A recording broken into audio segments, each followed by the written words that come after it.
Bristol Community College, Mathematics with Dan Avedikian, Math 060, Topics in Developmental Mathematics, Section 2.9, Problem 1.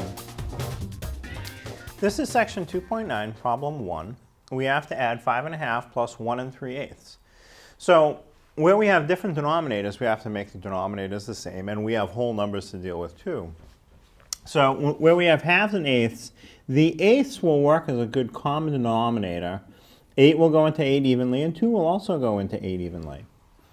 So now we need to make a new numerator. So you have to ask 2 times what made an 8? Well, it would be 2 times 4, and the numerator, the 1, will have to get multiplied times the same value. 1 times 4 is 4.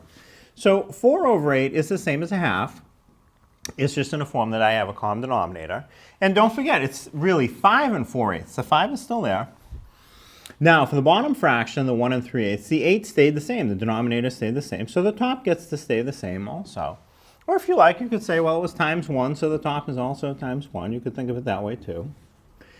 So now I have to add 3/8 and 4/8. So my common denominator is 8. I combine the numerators. 4 plus 3 more is 7. And now you can't forget to deal with the whole numbers out in front. So I have 5 plus 1 more. 5 plus 1 more is 6. And my final answer is 6 7/8. You should try and reduce it if you can. That won't reduce, so that is the final answer, 6 7/8.